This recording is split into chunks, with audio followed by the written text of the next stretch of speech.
नमस्कार दोस्तों, मैं हूं आलोक। स्वागत है आप सभी का आप सभी के अपने ही यूट्यूब चैनल आलोक्स ब्लॉग पर। दोस्तों, आज मैंने अपने विंटर गार्डन को जो है पूरी तरीके से अरेंज कर लिया है, क्योंकि काफ़ी दिनों बाद आज मुझे जो है एक छुट्टी ऐसी मिली जिसमें मुझे कहीं पर आना जाना नहीं था।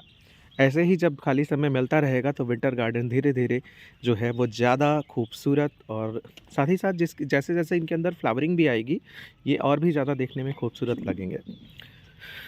विंटर जो हमारे प्लांट होते हैं विंटर के, इनके साथ क्या होता है कि इनके अंदर जो फ्लावरिंग चलती है वो फ्लावरिंग होती रहती है और फ्लावर्स जो है वो डेड होते रहते हैं। ऐसे में जो है हमें इन फ्लावर्स को जो है देख देख के थोड़ा ध्यान रखना पड़ेगा। जैसे जैसे जो फ्लावर डेड होता जाए उसे इस तरीके से जो है वो पिंच करके निकाल लेना चाहिए। मैंने आज मैरीगोल्ड के अंदर जितने भी डेड फ्लावर्स थे सभी को जो है वो तोड़ तोड़ के निकाल लिया। आप लोग सोच रहे होंगे कि ये फ्लावर्स जो हैं इनके अंदर अगर रह जाएंगे तो फिर क्या होगा, या फिर इनको तोड़कर निकाल लेंगे तो क्या होगा। तो मैं आप लोगों को बताना चाहूँगा, कोई भी विंटर फ्लावरिंग प्लांट है, अगर उसके अंदर से हम डेड फ्लावर्स को जो है वो फ्लावर जो एक्सपेंड हो चुके होते हैं, अगर हम उनको तोड़कर इस तरीके से निकालते नहीं हैं तो होगा क्या कि इन फ्लावर्स के बाद प्लांट हमारा जो है इनके साथ जो है अपनी सीड्स जो है वो बनाना शुरू कर देगा, जो कि नेचर का एक प्रोसेस होता है। कि मतलब किसी भी पौधे के अंदर पहले फूल आता है और फूल जब अपनी लाइफ साइकिल को कंप्लीट करके जो है वो जाने लगता है तो उसके बाद जो है ये सीड बनाना शुरू कर देते हैं। तो इस तरीके से आप अपने प्लांट्स के अंदर से ये अगर जो है फ्लावर्स नहीं तोड़ते हैं तो ये फ्लावर्स जो हैं आफ्टर फ्लावरिंग मतलब स्पेंड होने के बाद ये सभी जो है वो सीड बनाना शुरू कर देंगे। अब तोड़ने से क्या प्रभाव आएगा? तोड़ देंगे अगर हम तो ये हमारा प्लांट जो अपनी एनर्जी, जैसे कि है क्या, फूल बनाने में अगर न्यूट्रिएंट्स की ज़रूरत होती है तो सीड बनाने में भी सेम न्यूट्रिएंट्स की ज़रूरत होगी, या फिर उससे ज़्यादा ही ताकत हमारा पौधा जो है उन सीड्स को बनाने में लगाएगा।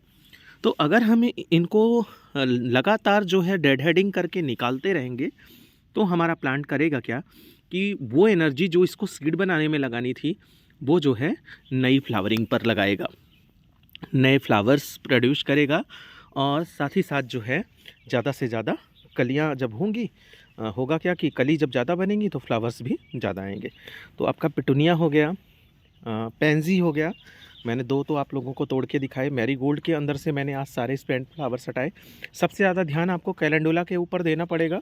कैलेंडुला क्या है, थोड़ा फास्ट फ्लावरिंग करने के बाद जो है ये बहुत जल्दी जो है वो शीड बनाना शुरू कर देता है। तो देखिए, जैसे ही इसके अंदर, और इसके सीड्स क्या होते हैं, अगर इसी सीज़न में आप इस सीड्स को जो है वो ग्रो कर लेते हैं तो बड़ी ही जल्दी ग्रो भी कर जाते हैं, लेकिन फ्लावरिंग होगी या नहीं होगी इससे कोई बहुत ज़्यादा पता मतलब इसका कोई बहुत कंफर्म नहीं रहता है। तो आपको कैलेंडुला के ऊपर बहुत ध्यान देना है। इसके अलावा डेंथस का प्लांट है। मैंने आप लोगों को पहले भी डेंथस की वीडियो में आप लोगों से बताया था कि डेंथस एक ऐसा फ्लावरिंग प्लांट है जिसे अपनी कटिंग सटिंग इतनी ज़्यादा पसंद होती है कि जितना आप इसको कट करेंगे उतना ही इन्हें नई नई ब्रांचेस प्रोड्यूस करता है, और जितनी इसके अंदर न्यू ब्रांचेस बनती हैं उतनी ही इसके अंदर नई मतलब बड्स ज़्यादा आएंगी और उतना ही ज़्यादा हमारा प्लांट फ्लावरिंग करेगा। तो इस तरीके से जितने भी आपके डेड फ्लावर्स हों सबको आप जो है निकालते जाइए।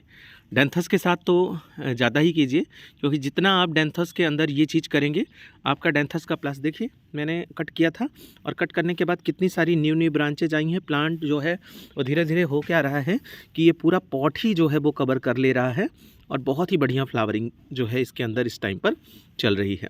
तो जितने भी आपके स्पेंड फ्लावर हों आप उनको फटाफट जो है वो निकालते जाइए। अगर ये रहेंगे तो सीड बनाने में हमारा प्लांट जो है अपनी एनर्जी को बेकार करेगा, और ये मतलब नए फ्लावर्स हमको नहीं मिल पाएंगे जितना कि हमको अपने विंटर फ्लावरिंग प्लांट से चाहिए। मैंने काफ़ी सारे डेंथस के प्लांट जो हैं अभी हाल में ही नर्सरी से लिए थे, और ये मैंने गवर्नमेंट नर्सरी से लिया था तो मुझे बहुत सस्ता मिल गया था। मुझे 70 रुपीज़ में 100 प्लांट मिल गए थे।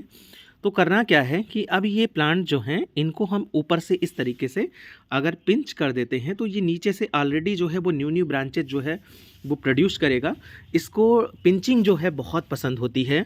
आप लोग सोच रहे होंगे कि इतने अच्छे अच्छे प्लांट्स हैं, अच्छे से ग्रो कर रहे हैं, तो इनको मैं इस तरीके से पिंच क्यों कर रहा हूँ। तो पिंचिंग का भी यही फार्मूला होता है कि अगर ये सिंगल ब्रांच हम बढ़ने देते हैं तो इसी सिंगल ब्रांच पर हमारा प्लांट जो है अपनी कलियाँ जो हैं वो बनाना शुरू कर देगा।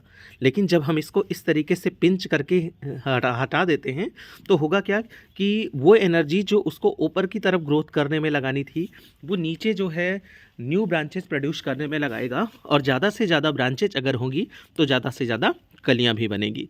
तो फ्लावर्स को हटाना, डेड फ्लावर्स को हटाना या फिर जो है एक्स्ट्रा ग्रोथ को हटाना किसी भी तरीके से हमारे लिए नुकसानदेह नहीं है।